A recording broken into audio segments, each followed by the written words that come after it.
copper a mile underground and why it is that it's so important to the physics experiment. And so it really is, why does it matter? Because that's the topic that we want to look at, is what is it about matter that we're trying to study? So first of all, let's start and just give us a little brief thing. I'm a chemist by training, not a physicist. And so you can, well, first of all, how many people in here have their beer? Or they had a beer, okay. So this wonderful molecule, this chemistry molecule that you see right there, ethanol, that's in your drink, is pretty amazing because it's made up of 2 carbons and 6 hydrogens and an oxygen. And by the way that it's fit together, in that precise way, is the way you're enjoying it in your drink right now or any of your spirits. Now, what's really interesting about it is that if you think about it and how it's arranged in terms of the atoms, of how it's connected, it looks like this. So as you can see, there's the oxygen and the hydrogen and the carbons there. And so what's funny is that this is affectionately referred to in organic chemistry as the peeing poodle. So just so you know, organic students all over the world manage to remember this structure and how it is that it's put together simply by how the atoms are arranged in that. So, and if you don't see it, maybe that helps. Just a little bit. Okay, so let's switch gears and let's talk about physics, okay? How many of you have heard of the Myrana demonstrator project that's up at Sanford Lab? A few of you. Okay, how many of you heard about neutrinos? Okay, quite a few of you. So how is it that neutrinos, and how is it that the chemistry can help understand a neutrino? So we'll start at the beginning. Let's think about the fact that at the moment of the Big Bang, both matter and antimatter came into existence, but they can't exist together. When they reach each other, when they collide, they annihilate each other. All we will have is a faint afterglow of energy. But that's not what happened. Matter managed to survive. There's more matter in the universe than antimatter, and we don't quite understand why. And the neutrino might actually hold the secret to why matter exists in the universe. And so understanding the fundamental properties of a neutrino is extremely important to understanding why the universe exists and that we have matter in the universe. So now Myrana, this Myrana demonstrator project, hopes to understand and seek out the behavior of a neutrino to understand how it is that it behaves. Can it be both a particle and an antiparticle at the same time? And this is extremely hard.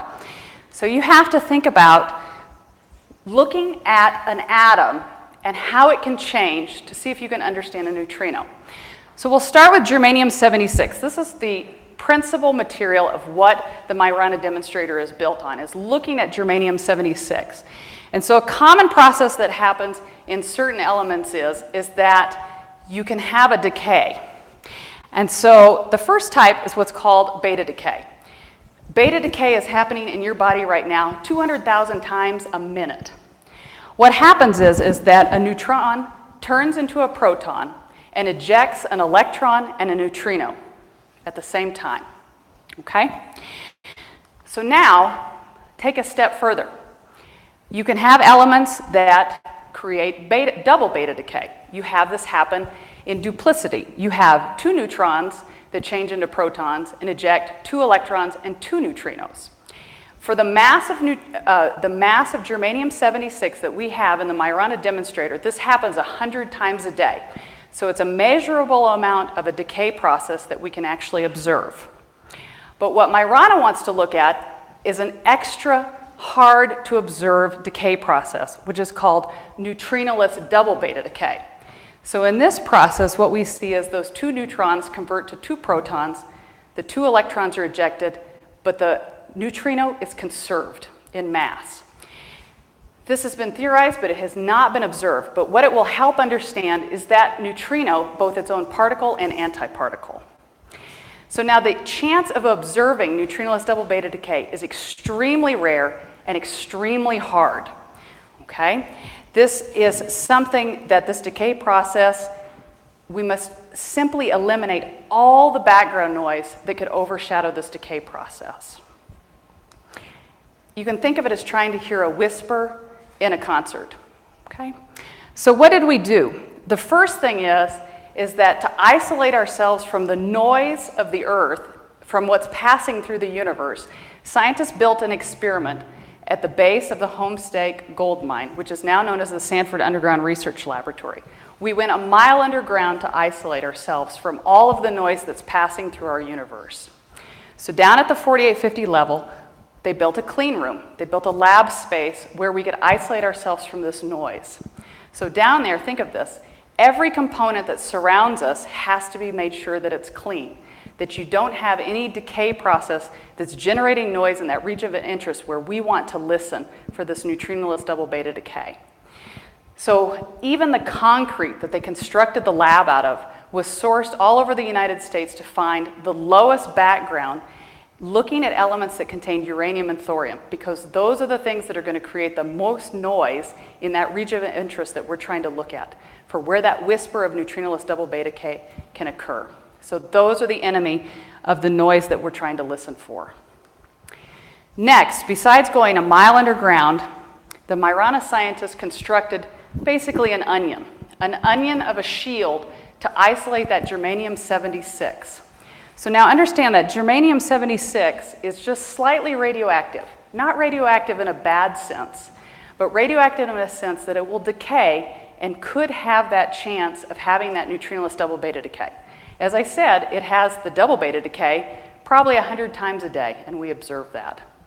So looking at this assembly, what we did, besides going a mile underground in an ultra-clean environment, we constructed the shield assembly to isolate the germanium detectors that you see in the center. So imagine what you're isolating yourself from. The room, the rock that's emitting radon, radioactive, the dust that we could bring down on us. All of that has to be excluded so that those germanium detectors can be listened to. On the outside, what we have is a plastic shield that's stopping things from passing in. Then we have a lead shield that's stopping even more things from passing in. And on the inner side, what you see is a copper inner shield. We have an outer copper shield and an inner copper shield. And then inside that, we actually have copper containers. So all of that copper, such great care has gone to make sure that it is ultra pure, because you don't want to bring any of that uranium and thorium in that could create a background where we want to listen. The point of the Myrana demonstrator was to do three things. So first, we want to show that we can show the backgrounds of this type of experiment, that we can actually see where we want to listen to.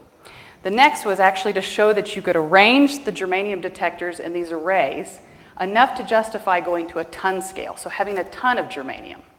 And then the last is to search for physics beyond the standard model, which is exactly what we're trying to do, to show why there's matter in the universe and why it is that it's not all just the faint afterglow of energy. This experiment took an extremely long time to construct. So just to give you an idea, between May of 2012 and April 2017, 58 germanium detectors were put into those canisters. Those two canisters are under vacuum and at 321 minus Fahrenheit, so liquid nitrogen temperatures. We had to have 1,280 microscopically hand-soldered connections with the utmost clean solder that used in it, so nothing with lead in it at all. We had the 360 pounds of an outer copper shield that was tested for purity, and then we actually grew the copper that went on the inner copper shield. And then every single string component, every part that held the germanium detectors is that ultra clean copper that we grew.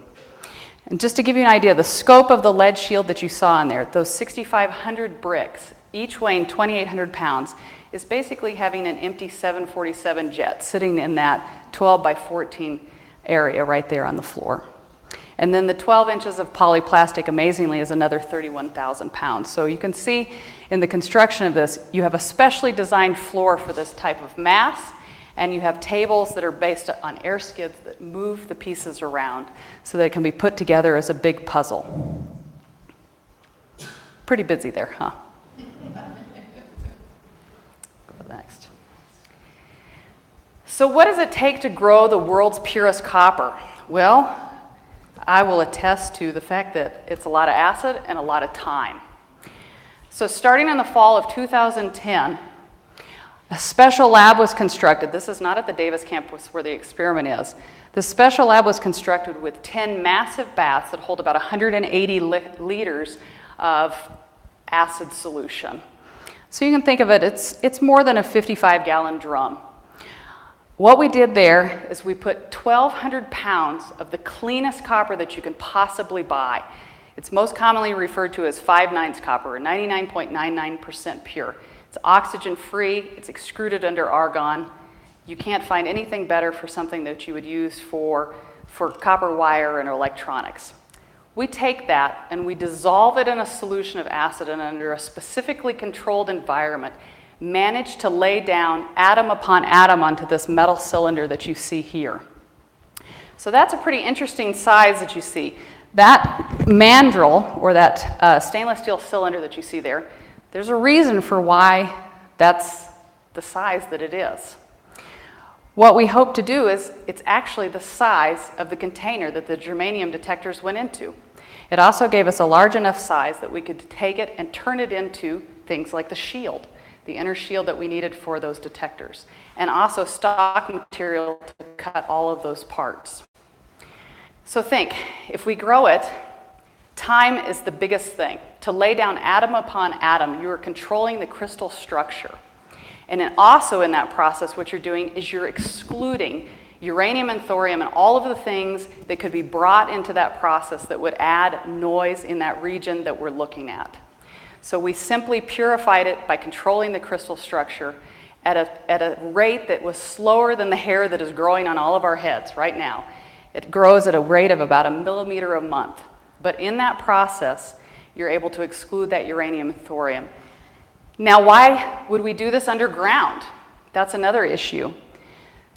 Just having the copper on the surface of the Earth, the cosmic rays that are passing through the Earth activate the copper and turn it into a completely different element that's radioactive.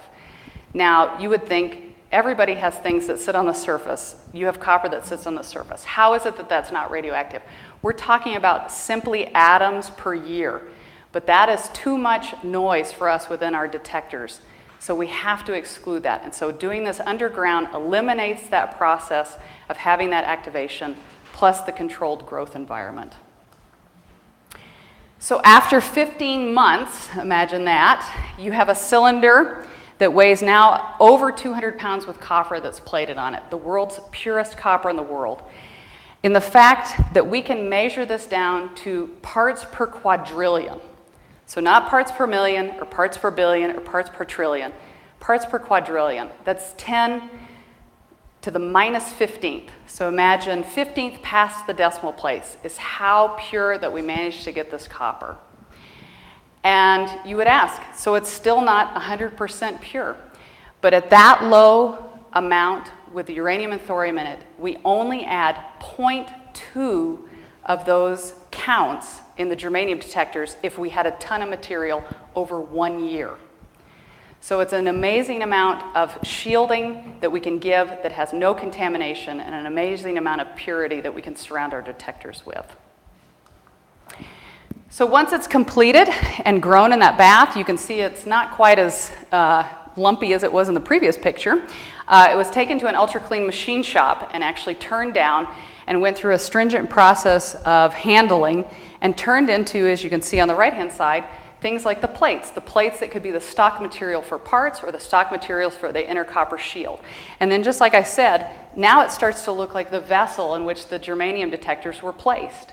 So that was the specific size that was chosen to grow the copper, so that we could actually just produce the vessels that we needed to put the germanium detectors in those cryostatic vessels. So from that point, it got also turned into things like the tiny parts that were put around the germanium detectors. So you can see down here in the bottom corner, that's the vessel that held the germanium detectors. It's the vacuum chamber. The inner copper shield that went and surrounded those detectors in that can, and then all of the pieces that drove high voltage. And we went through such care that, as you can see, every single part was serial numbered. They can take a single part that was manufactured right where it is on a certain detector, and I can trace it back to the chemistry of the bath in which it was grown. We can look at all the exact conditions that it was under and the purity of that copper all the way back to the bath. Okay, well, how much did we grow? We actually grew 50 mandrels over 5 years, which was over about 6,000 pounds of ultra-pure copper. So you may wonder, why is that so important? So you see there the insertion of the inner copper shield, which took 16 mandrels. So imagine those 16 large mandrels, each at 15 months of growth. That inner copper shield reduced the rate or the background noise around those detectors by a factor of 5. Even with all that lead, even with all that plastic, even with the outer copper shield that was the highest purity you could purchase, it still cut the noise down on those detectors by a factor of 5, just by having that inner copper shield. So what does that have to do with what we know? Where's that taking us? We've been taking data for over the past 2 years, and the good news is that we haven't seen much, which is fantastic because that's exactly what we want. In the region that we want to see the neutrinoless double beta decay, we want no noise at all, and we're doing pretty good. We have probably another 2 to 3 years of data to take to see what do we understand about the neutrino. Can we see that it's conserved? And that's what's important. It's important to learn from this. It's important to explore. All of these technologies, I get asked all the time, what is this good for? Think of all the things that grow out of this. The fact that we learned how to handle materials, how we learned to grow materials clean, that transpires into all sorts of different industries. So no matter what happens, we've learned and we've gotten better. Can we do better? Of course we can. We've learned that for the next project, we've things that we'll tweak and things we'll do better, and that's great. And all I have to say is, if anything, did I at least teach you what that was? Okay. Do we have any questions?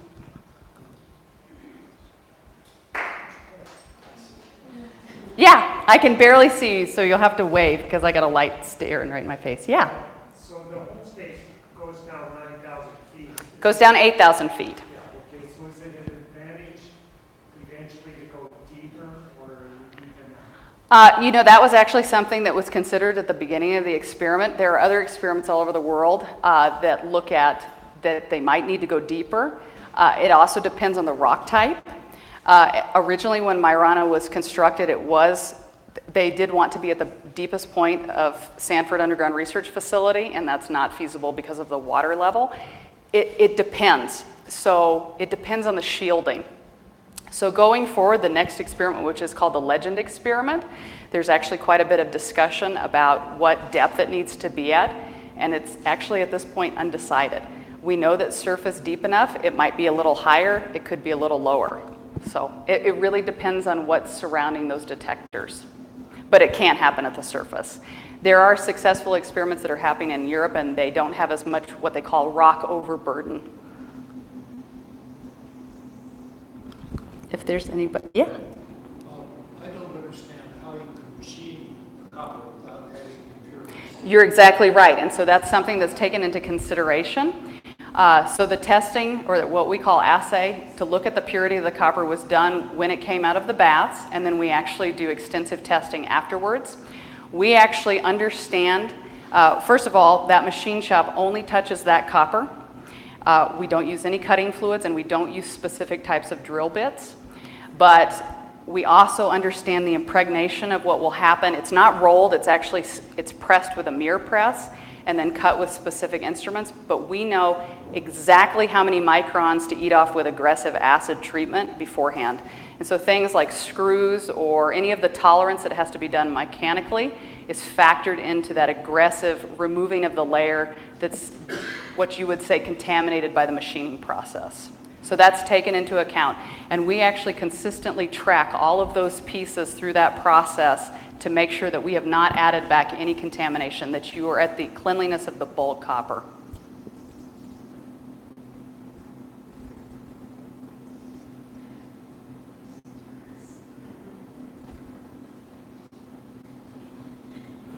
Sorry. Okay, I see somebody waving.